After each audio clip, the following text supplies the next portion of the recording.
네, 18장 강의하도록 하겠습니다. 18장에서는 경찰의 조직 문화에 대한 이야기를 할 것 같아요. 조직 문화. 문화가 뭔가 문화. 영어로는 컬처예요. 예, 컬처. 뭐 수업 시간이었다면 제가 질문을 할 텐데 한번 문화의 정의에 대해서 한번 먼저 생각을 해야 될 것 같아요. 문화라는 건 구성원들이 공유해서 가지는 가치, shared value라고도 합니다. 그런데 이 공유하는 가치, 예를 들면 이런 거죠. 수사권 조정, 민주경찰, 봉사하는 경찰, 요런 단어들이 있잖아요. 이게 어떻게 보면 문화예요. 호돌이, 호순이, 상징 다 포함하고 있습니다. 그래서 이 조직 문화에 대해서 18장에서는 배우도록 할 거예요. 먼저 조직 문화 영상 한번 보시면 조금 여러분의 어떤 낯섦이 사라질 거라고 생각합니다. 조직 문화 한번 보시죠. 술 의혹에 휘말려 검찰에 소환됐고 동료를 잃은 경찰관들이 강압적인 감찰 행위에 반발하고 있습니다. 김종성 기자입니다. 김병찬 서울 용산경찰서장은 과거 국가정보원 댓글 수사 상황을 국정원에 흘린 의혹으로 검찰의 수사선상에 올랐습니다. 업무상 필요에 의해서 통한 사실이 있습니다. 수사 정보는 유출한 사실이 없습니다. 김 서장은 경찰 내부망에 국정원 직원의 전화가 오면 답변을 피하거나 문자를 보냈지 수사 상황을 알려주지 않았다며 결백을 주장했습니다. 이철성 경찰청장이 사임설로 홍역을 치른 지 얼마 되지 않은 상황에서 총경급 고위 간부가 정치적 사건에 휘말렸다는 점에서 경찰은 리더십에 상처가 되지 않을까 우려합니다. 내부도 어수선하기는 마찬가지. 충북 여성 경찰관이 목숨을 끊은 것을 두고 강압 감찰이 이유라는 의혹이 나온 겁니다. 현직 경찰관 천여 명이 권리행사 방해와 직권남용 등의 이유로 감찰 담당자들을 형사 고발하는 초유의 일이 일어났습니다. 규정에 어긋난 감찰 조사에 의해 충주경찰서 여기 고인을 조사할 때 그 협박한 점, 그리고 회유를 한 점. 2010년에서 2011년 서울 양천구청장 인사비리 의혹 수사가 석연치 않게 중단된 것을 두고 최근 시민단체가 관계자들을 검찰에 고발하기도 했습니다. 개혁 과정에서의 성장통이 시작되기도 전에 내후 외환에 시달리고 있는 경찰. 안팎의 뒤숭숭한 분위기와 불편한 시선을 어떻게 극복할지 관심이 쏠립니다.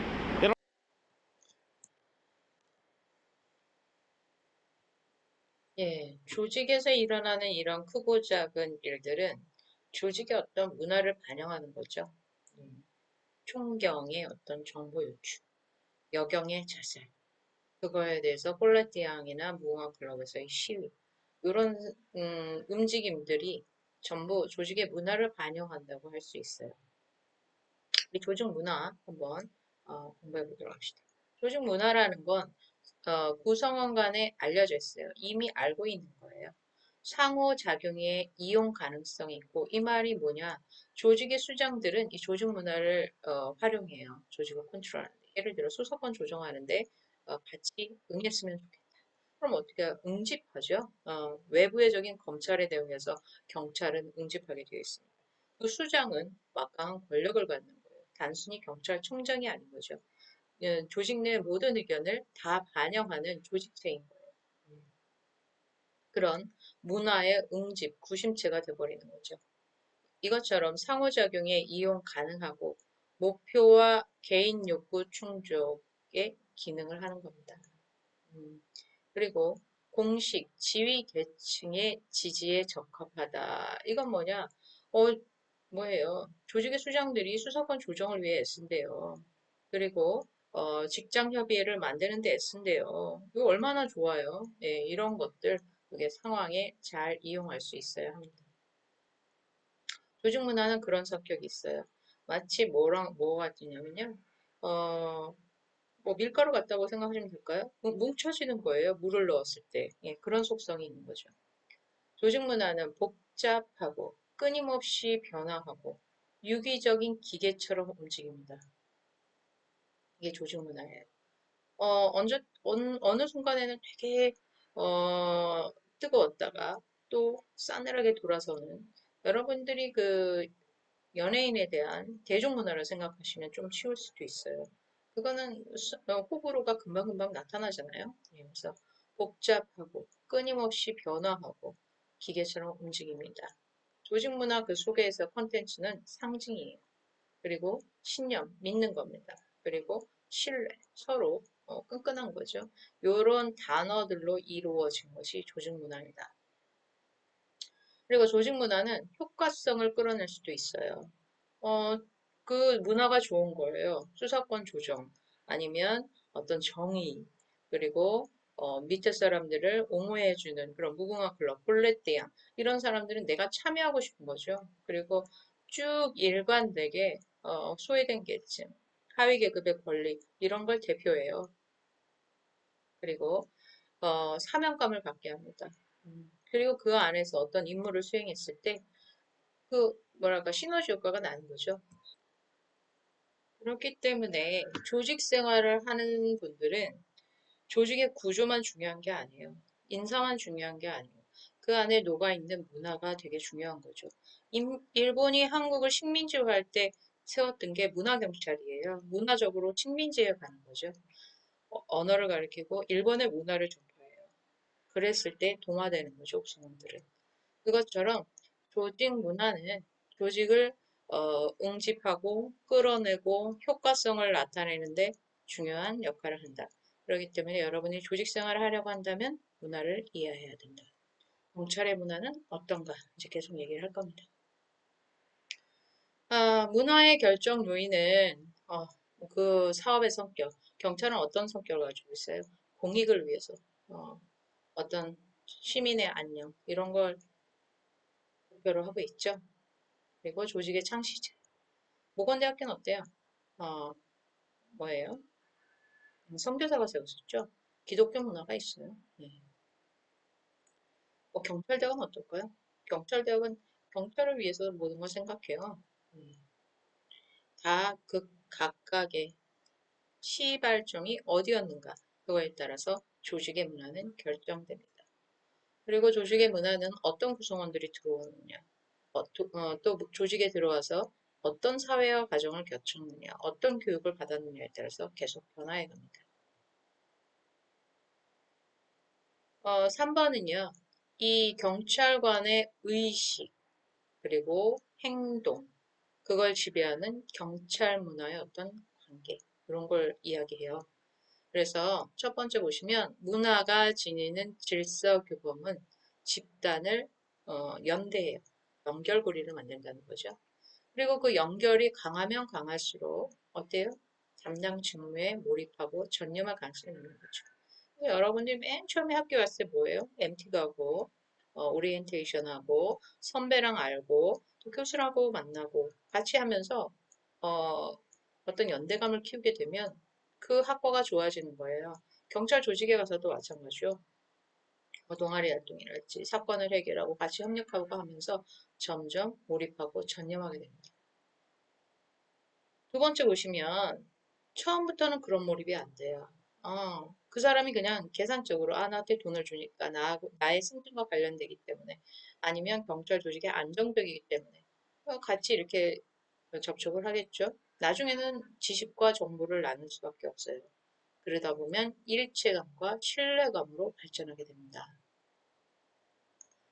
그래서 이 어떤 신뢰라는 단어, 문화라는 단어, 이거는 고정적이지 않아요. 계속해서 변화하고 발전되고 확산되고 수축되고 유기적입니다. 그래서 마지막 세 번째 보시면 경찰의 조직 문화는 인권과 질서 규범을 잘 지켜나가면서 일체감, 연대감을 키우는 어떤 수단이 된다. 그리고 결국은 조직의 어떤 충성심, 몰입감을 가지게 되고 성과와 만족을 극대화시키게 됩니다. 이게 조직 문화의 어떤 기능인 거죠. 페이지 688페이지와 689페이지에 보시면 그림 18-1과 18-2가 있습니다. 경찰관이 일단 입문을 하게 되죠. 경찰 조직에.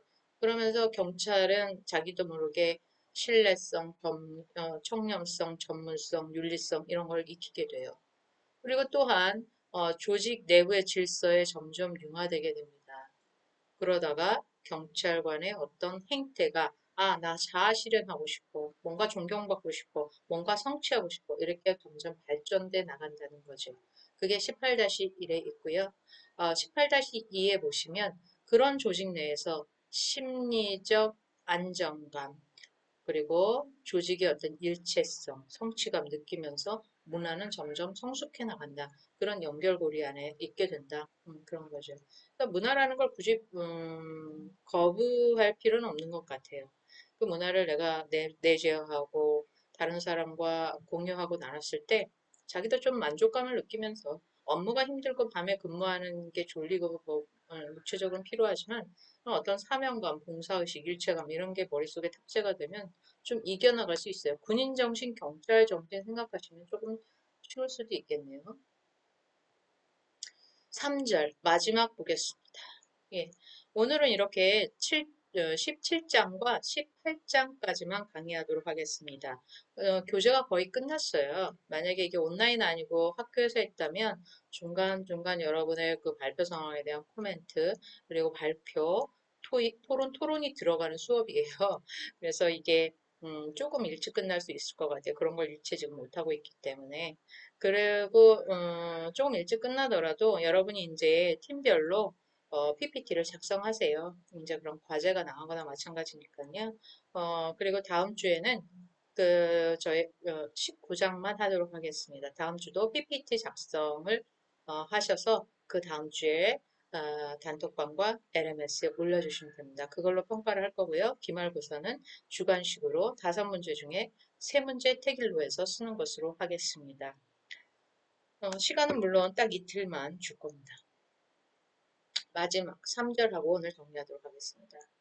3절은 그러면 이런 경찰 문화는 어떻게 좀 선진화할 수 있겠느냐? 발전 전략은 뭐냐? 경찰 문화에는 가치관, 가치규범, 방향 지향성이 있기 때문에 서로 인간 존중이랄지, 자유와 평등이랄지, 정의와 가치 이런 것들을 좀 키워나가야 되지 않겠느냐? 네. 근데 그런 걸 피우려면 어떻게 그럼 해야 되느냐? 법 제도를 좀 세련되고 세밀하게 만들어 가자는 거죠. 경찰이 부정부패하면 안 되고 공정하게 해야 되고 그런 걸 경찰관 직무집행법, 경찰법 뭐 이런 걸로 좀 만들어 놓는 거예요. 그리고 국민의 의식도 좀 높아져야 돼요. 단속 왔는데 막 뇌물 주고 거부하고 진상 부리고 그러면 안 되는 거죠. 예.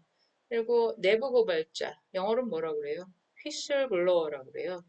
내부에 부정부패가 있으면 당당히 고발할 수 있어야 돼요. 감찰기관이랄지 외부기관에. 근데 그렇게 했을 때 어떻게 해요? 불이익이오죠. 그래서 아무도 내부 고발을 하려고 하잖아요. 예. 신고제도도 원래는 활성화돼야 경찰 문화가 선진화됩니다.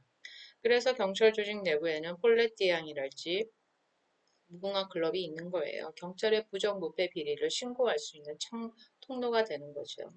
그거는 윤리구범의 어떤 법제화라고 할 수 있어요.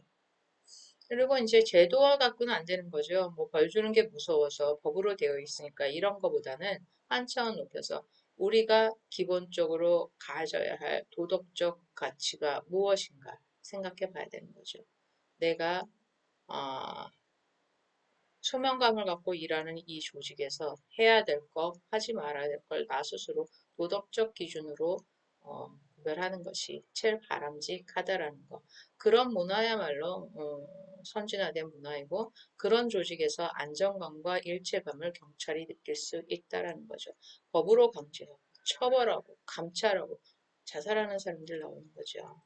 되게 피곤한 조직이 되는 거예요. 그보다는 서로 융화하고 도덕적으로 뭐 그게 가장 바람직해요. 그렇게 현실적으로는 하기가 어려운 상황이 있기 때문에 법과 제도로 강제하는 거겠죠. 예, 오늘은 여기 해서 18장까지 하도록 하겠습니다. 17장과 18장 공부하시고요. 발표 준비하시면 될 것 같아요. 다음 주는 19장만 하고 종강하도록 하겠습니다. 여러분 PPT 올리는 걸로 한 줄을 쓸 거고요. 다른 친구들이 어떻게 발표를 했는지 클릭해서 한번 들어보세요. 평가는 제가 하겠지만 그래도 여러분들도 다른 조들이 한 내용들을 들어보시기 바랍니다. 예, 수고하셨습니다. 오늘 여기까지 하도록 하겠습니다.